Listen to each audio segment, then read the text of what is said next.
Welcome, welcome, welcome. Hello, I'm your host, Mrs. M. And if you haven't, make sure you click the link below.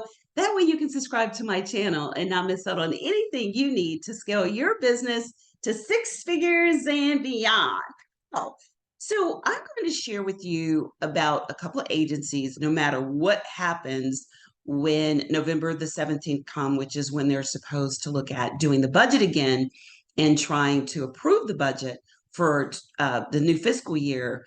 We don't really have to worry as much if we have agencies that need our services. And there are a couple of agencies that will always, always, always need our services no matter what's going on. And one of those is the Department of Homeland Security. Now, FEMA may be affected, depends on, but Department of Homeland Security specifically with the border control. So we're talking about U.S. Customs and Border Protection. And with the U.S. Customs and Borders Protection, this actually is under the Department of Homeland Security. So what I actually have on my screen is I have where I'm sharing with you prime contractors that work with Homeland Security.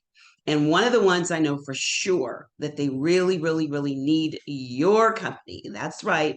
Even small businesses with one person, it could be you, the person that owns the business, they need you. So I'm going to share with you. So the actual website is dhs.gov/prime-contractors. And what we're looking at is doing business with DHS. And a lot of us know DHS when it comes to FEMA, disaster relief contracts, which I talk a lot about. Real great for getting started. And that's a great place to start if you don't have a large team. You can do that just with you or one other person. But today we're going to look at some prime contractors. And I've worked with a couple of these myself, and I know they're outstanding. Now, what you want to do is you want to open them. You will see when I've opened them, they have like a little dash on them. So what you want to do is you want to look for companies that use your NAICS code. So as you can see, they'll have the NAICS codes listed. So like this one is 541519, 541511, and 541611. This particular company is looking for small businesses to work with alongside, they work under DHS. So they actually are prime contractors. And a lot of these prime contractors need you. Why? Because they get a lot of their funding when it comes to certain things they receive based on how they work with small businesses. A lot of this is looked upon when they're looking at companies that work with small business. I know a certain percentage, if they have a certain size contract with the government, certain percentage is really necessary to work with small businesses like ours. So what you want to do is come down here. If you don't know what these NAICS codes are, you want to look up NAICScode.com. Basically, if you're just getting started, you may not know what you want to offer. I always say start with the offer. You must know what you want to offer. Then you have to know who is buying what you have. You definitely want to narrow it down to what you want to offer. Do not look at the government as the totality, like you are marketing to the whole $1 trillion government marketplace. What you're looking at is if, like when we talk about having an avatar, think of one agency, get to know that agency. And my rule of thumb is when you've made 10K or more with that particular agency, then you're probably really good with being able to say that you know exactly what you're doing. 10K for 90 days cannot be an accident. That means you're doing something right. You might luck up on a couple of thousand and not even realize how you were able to win that contract. But if you're able to do 10K, another 10K, and another 10K, then your performance, your profit, everything you're doing. I always talk about my 6 Ps, and performance and profit is definitely one of those. You definitely are doing something right. So once we've come on here, we visited NAICS.com because we may not be sure what we want to offer. We're just getting started. Then we want to start doing our due diligence and actually looking to see. There's quite a bit that they offer in all of the NAICS codes. And then they have mainly, a lot of them have a small business liaison that allows you to reach out to them, and they give you their email address. And since it's here and they're telling you to reach out to them, it's not spam.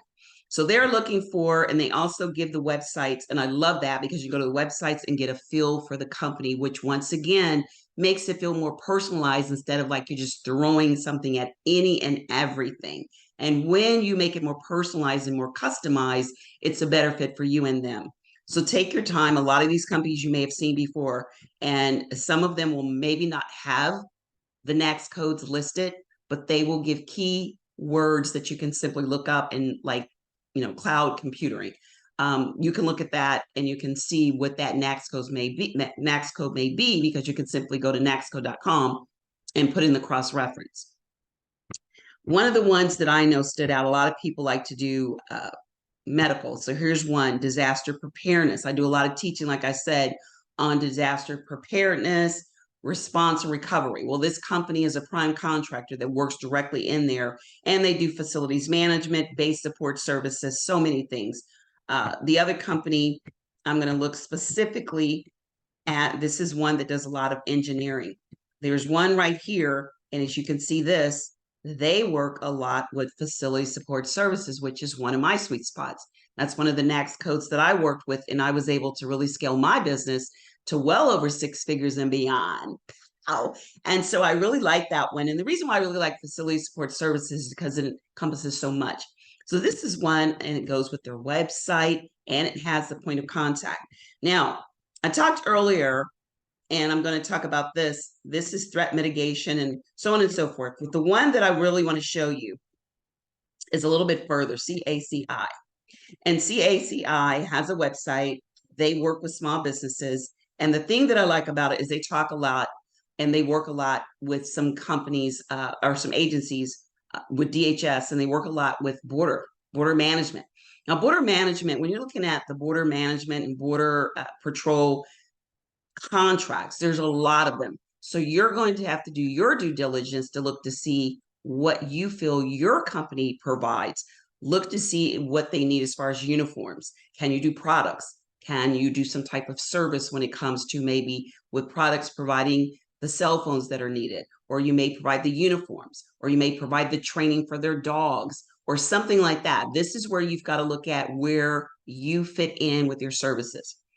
Border Patrol is a big one. There are lots and lots and lots and lots of money that is being spent and will be spent in the future on this particular agency and in this particular area. So hopefully you can kind of think. There's a lot of other companies. Clark Construction, I actually work with them. You just simply hit the plus sign, it pops down. Clark Construction is very big in this area, the Washington, D.C. area, and they have exactly some of what they're looking for. And then when you look at like Clean Harbor, they have a couple of things here. So just continue down. As you can see, there's a lot here. It goes for a long way, and I didn't even open all of those. Some of them are going to be financial. So I don't think there's any industry that you probably can't find here that would not be able to use some of your services if you are able to provide them. Now, this is where you need to have your stuff together. You need to have that website. Very important that you have your website. Very important that you have your capability statement, and make sure that when you look at what they're looking for, do your due diligence and make what you have is on your website or on your capability statement. So in other words, your capability statement and your website should match. Now, people ask me all the time, well, what if I'm looking at something that's not on my website or on my capability statement? Try your best to match it. Try to have them match. Maybe you can add that NAICS code onto your website. You might be able to add that NAICS code onto your capability statement. And then eventually you may want to upgrade your sam.gov to reflect that, especially if you find yourself really getting into this niche and you've niched down and you like it and you're getting business and you're working with government agencies in this area. I definitely would change my expertise if I'm getting work and I'm understanding it. I'm able to find, if I want to do the middleman, I'm able to find subcontractors that I can add their experience onto my website and onto my case statement, because they want to know that you can hire people to work with you. And that's what the whole middleman method, which I did all the time when I was actually doing a lot of contracts in Florida. And I had contracts in Florida and other places, and I definitely did the middleman. And it was just basically subcontracting a percentage of my contract to other companies, vendors that worked with me, contractors that work with me, and they were, like we say, 1099s over W-2s. So I just wanted to share this with you. As you can see, the list goes on and on and on. And this is a part of the Department of Homeland Security. Make sure you look to see what's a good fit. A lot of these are major players. Don't be intimidated. They use small companies all the time. Just have your stuff together. Make sure your capability statement is one of the things I talk a lot about, is what you offer that's different. If you don't have the relationships and you really don't have the past performances, one of the things that's going to make you stand out is what makes you stand out. What is that thing, that signature system, that something special about your company that agency is just going to, that prime contractor is just going to have to need. They're just going to need it. So if you can think of that, which is something you definitely want to do, then I would suggest that you get busy coming here, because like I said, Department of Homeland Security is not going anywhere. It's just going to increase, especially with the borders. We've been watching the news. If you've seen it at all, the borders are going to be a real big area. So hopefully that will get you started, get your juices going, get you thinking. Now you come and do your research and boom, you've got it going. So if you'd like to know more, I'd love to see you at my Lunch and Learn, my GovCon Lunch and Learn series. I do this every week, no cost. I go over something different all the time, just so that we cover as much as we can, and different people start, or it clicks. Some people love DIBS, some like GSA, some like FEMA, whatever it is, you want to find that sweet spot, learn more about it and go in. So my goal is to expose you to a lot of different ways to get started, from micro purchases, simplified acquisition procedures. And this is today's lesson when I'm talking about border patrol. So definitely look at it, check out these prime contractors, and I'd love to see you at one of my lunch series, which I call Lunch and Learn, GovCon Lunch and Learn. Just click the link, sign up for it. They're Wednesdays at noon. Hope to see you soon. And until next time, be safe and take care. Bye-bye.